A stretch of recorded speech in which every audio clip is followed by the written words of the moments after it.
Voici les exhortations que j'adresse aux anciens qui sont parmi vous, moi aussi comme eux témoins des souffrances de Christ et participants de la gloire qui doit être révélée.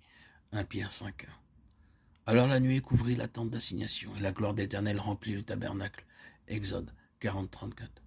Lorsque Salomon eut achevé de prier, le feu descendit du ciel et consuma l'holocauste des sacrifices, et la gloire d'Éternel remplit la maison. 2 Corinthiens 7:1. Et il me montra la ville sainte, Jérusalem, qui descendait du ciel, d'auprès de Dieu, ayant la gloire de Dieu. Apocalypse 21:10.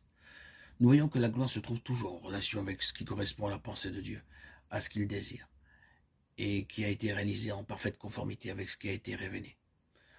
Pour le tabernacle comme pour le temple, il est dit que la gloire remplissait la maison de Dieu. Cela veut dire que Dieu habitait en ces jours-là par une présence spirituelle parmi son peuple.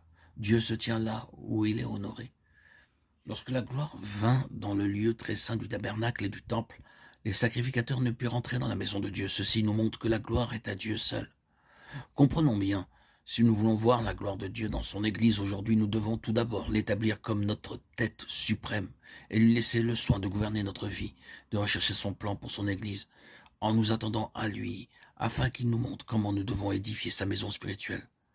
Tant que l'homme conduira les choses, nous ne verrons jamais la gloire de Dieu. Il nous laissera nos occupations et se tiendra entièrement en dehors. Dieu est le seul maître de son œuvre. Il sait ce qu'il veut faire et comment il le veut. Il accorde les ressources, qu'elles soient spirituelles, physiques ou matérielles, pour réaliser ce qui lui tient à cœur. La gloire dont il nous rend participants doit commencer dans notre vie personnelle, car nous sommes individuellement sa demeure. Si nous lui laissons le soin de tout gouverner en nous, il rendra sa présence consciente. Mais cela implique, comme pour le tabernacle et le temple, l'exclusion de l'homme naturel, parce que lui seul doit être vu. En ces jours, son fardeau demeure la constitution de son Église selon le modèle céleste qu'il y a en Christ, dont la finalité sera la sainte cité, ayant la gloire de Dieu.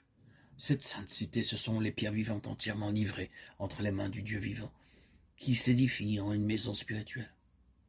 Cette espérance merveilleuse nous permet de vivre dans la perspective de cet événement glorieux. Lorsqu'il paraîtra, nous serons semblables à lui, parce que nous le verrons tel qu'il est. 1 Jean 3:2.